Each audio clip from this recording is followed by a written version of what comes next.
बिस्मिल्लाहिर्रहमानिर्रहीम। अस्सलाम वालेकुम। खुश रहें, आबाद रहें, जहाँ भी रहें हैप्पी रहें और हेल्दी रहें। तो मैं हूँ फ़ायज़ा और वेलकम करती हूँ आपको चटपटे पकवान में। आज चटपटे पकवान में लाई हूँ एक नई और यूनिक सी रेसिपी। आज मैं बना रही हूँ चिकन पकौड़ा। देखिए माशाल्लाह से ये कितना क्रिस्पी है, अंदर से सॉफ्ट और ऊपर से क्रिस्पी, एकदम ज़बरदस्त ये चिकन पकौड़ा रेडी हुआ है।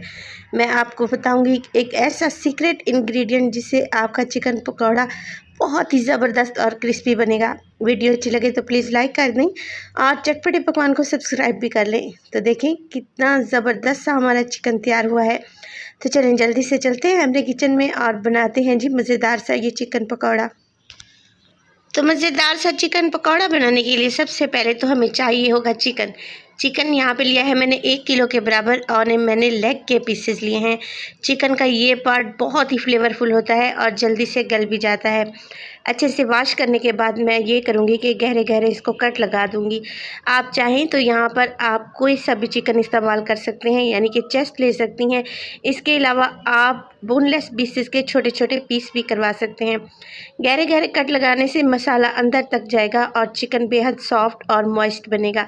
तो ये देखिए मैंने यहाँ पे अच्छे गहरे कट लगा लिए हैं। तमाम पीसेस को ऐसे ही मैं कट लगा लूँगी और अब हम इसे करेंगे मैरिनेट। मैरिनेशन के लिए मुझे चाहिए होगा 1/2 टेबल स्पून में इसमें नमक शामिल करूँगी और नमक शामिल करने के बाद इसमें डालूँगी सफ़ेद सिरका, तकरीबन 3 टेबल स्पून के बराबर इसमें शामिल कर देंगे। नमक और सिरका लगाने से चिकन की स्मेल चली जाती है। इसके अलावा चिकन बहुत ही सॉफ्ट बनता है और इसका कलर भी चेंज हो जाता है। जो इसको मैरिनेट करने के लिए रख देंगे तकरीबन आधे घंटे के लिए। आधे घंटे के बाद ये देखें चिकन कुछ इस हालत में आ गया है, यानी कि बिल्कुल ये वाइट हो चुका है। इसने अच्छा खासा पानी रिलीज़ कर दिया है और ये अच्छे से मैरिनेट भी हो चुका है। तो हम ये करेंगे कि अब इसकी सेकंड मैरिनेशन तैयार करेंगे। सेकंड मैरिनेशन के लिए मैंने लिया है यहाँ पे 1 कप दही, उसमें शामिल कर दूँगी 1 अंडा। अदरक और लहसुन का पेस्ट इसमें शामिल करेंगे 1 टेबलस्पून भर के और इसके अलावा मैंने 3 से 4 हरी मिर्चें ले ली थी, जिन्हें मैंने मिक्सी जार में डालकर बारीक सा पीस लिया था। वो भी इसमें शामिल कर देंगे तकरीबन 1 टेबलस्पून के बराबर। अब इसमें शामिल करेंगे कुछ बेसिक मिसाले, जिसमें है नमक 1/2 टीस्पून, क्योंकि नमक मैंने मैरिनेशन में भी लगाया था। और इसमें डालेंगे सुरख मिर्च का पाउडर 1 टेबलस्पून के बराबर। इसमें डालेंगे धनिया पाउडर 1 टेबलस्पून, हल्दी डालेंगे आधा टेबलस्पून, गरम मसाला है तकरीबन 1/2 टीस्पून के बराबर और ये है मेरे पास ज़ीरा पाउडर 1/2 टेबलस्पून, ये भी शामिल कर देंगे। अब जो सीक्रेट इंग्रेडिएंट मैं आपको बता रही थी वो है चावल का आटा। इसमें ना ही मैदा इस्तेमाल होगा और ना ही इसमें शामिल करेंगे कॉर्नफ्लावर। चावल का आटा डालेंगे इसमें आधा कप के बराबर और अच्छे से छान कर डालेंगे। आधा कप ही इसमें मैंने बेसन ऐड कर दिया है। बेसन को भी पहले आपने अच्छे से छान लेना है। बस जी अब इन चीज़ों को आपने बहुत अच्छे से मिक्स कर लेना है। ये इतनी ज़बरदस्त सी कोटिंग हमारी तैयार हो रही है। आप चाहें तो इसमें चिकन को फ्राई कर सकते हैं या फिर फ़िश डालकर फ्राई कर सकते हैं। इवन इसमें आप आलू के पकौड़े भी तैयार कर सकते हैं। आलू को बारीक बारीक काट कर इसमें शामिल कर दें और उसके पकौड़े फ्राई कर लें। तो बहुत ही ज़बरदस्त सा बैटर है जो आपके बहुत सारी डिशेस में काम आएगा इंशाल्लाह। थोड़ा सा पानी मैंने ऐड किया है तकरीबन 3 से 4 टेबलस्पून और इन सब चीज़ों को बहुत ही अच्छे से मैंने मिक्स कर लिया है। देखिए बैटर की कंसिस्टेंसी को आप चेक कर लें, ना ही बहुत ज़्यादा पतली है और ना ही बहुत ज़्यादा ये गाढ़ी है। कुछ इस तरीके की कंसिस्टेंसी हमने रखनी है। तो बैटर हमारा तैयार है। अब ये करेंगे कि मैरिनेटेड चिकन को इसमें डाल देंगे।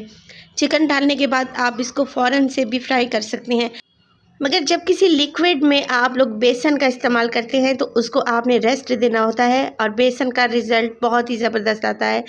तो मैं ये करूँगी कि इसको अच्छे से मिक्स करने के बाद इसको स्टे दूँगी तकरीबन 1 घंटे के लिए। आप चाहें तो इसको ओवरनाइट के लिए छोड़ सकते हैं या फिर आप इसको 4 से 6 घंटे के लिए भी मैरिनेशन पे लगा सकते हैं। आपको बहुत ही अच्छा रिज़ल्ट मिलेगा। तो 1 घंटे के बाद हमारा चिकन अच्छे से मैरिनेट हो चुका है। अब इसको फ्राई करेंगे। फ्राई करने के लिए मैंने एक कढ़ाई में ऑयल डाल दिया है। आप अपनी ज़रूरत के मुताबिक यहाँ पर घी भी ले सकते हैं। ऑयल को हमने गरम कर लेना है मीडियम टू लो फ्लेम पे और जब मीडियम टू लो फ्लेम पे हमारा ऑयल गर्म हो जाएगा, आप ऑयल के बबल्स देख के अंदाज़ा लगा सकते हैं कि ऑयल को मैंने बहुत ज़्यादा गर्म नहीं किया, क्योंकि हम यहाँ पे कच्चा चिकन इस्तेमाल कर रहे हैं और हम नहीं चाहते कि ऊपर की कोटिंग बहुत जल्दी से फ्राई हो जाए और अंदर से हमारा चिकन जो है वो कच्चा हो। चिकन डालने के बाद आपने 1 मिनट के लिए इसमें चम्मच नहीं चलाना, बल्कि ये करना है कि इसके ऊपर गरम ऑयल डालना है ताकि इसकी कोटिंग अच्छे से स्टेबल हो जाए। और 1 मिनट के बाद हम इसकी साइड चेंज कर देंगे और फ्लेम को भी बिल्कुल लो कर देंगे। देखें कोटिंग बिल्कुल भी नहीं उतरी। 1 मिनट के बाद मैं इसकी साइड को चेंज करने लगी हूँ। तो मैं आपको गारंटी देती हूँ कि अगर आप ये चिकन पकौड़ा ट्राई करेंगे तो आप चिकन ब्रोस्ट को भूल जाएंगे और बाज़ार से बिल्कुल भी नहीं ख़रीदेंगे इंशाल्लाह। तो देखिए ऐसे ही इनकी साइड को चेंज करते रहें और इनको फ्राई होने दें बिल्कुल लो फ्लेम पे तकरीबन 12 से 14 मिनट के लिए, ताकि हमारा चिकन अच्छे से फ्राई हो जाए, अंदर तक पक जाए। तो देखिए माशाल्लाह से चिकन बहुत अच्छे से फ्राई हो चुका है और देखिए माशाल्लाह से कितना खूबसूरत सा कलर आया है। बस जी चिकन को हम निकाल लेंगे और गर्मा गर्म सर्व करेंगे, पुदीने की चटनी के साथ सर्व करें या फिर आप इसको सर्व कर सकते हैं केचप और मायोनीज़ के साथ। तो देखिए मैंने दोनों ही चीज़ें रख दी हैं, जिसको जो पसंद होगा वो ले लेगा। और बहुत ही क्रिस्पी और मज़ेदार सा हमारा चिकन तैयार हुआ है और यकीन करें ये बेहद टेस्टी है। रेसिपी को ज़रूर ट्राई कीजिएगा। रेसिपी अगर आप लोगों को अच्छी लगे तो प्लीज़ लाइक कर दें और चटपटे पकवान को सब्सक्राइब भी कर लें और अपने फैमिली और फ्रेंड्स में भी शेयर किया करें। माशाल्लाह से देखें कितना ज़बरदस्त और जूसी हमारा चिकन तैयार हुआ है। तो अपना बहुत सारा ख्याल रखिएगा। फ़ाइज़ा को भी अपनी दुआओं में याद रखिएगा। मुझे दीजिए इजाज़त। टिल देन अल्लाह निगहबान।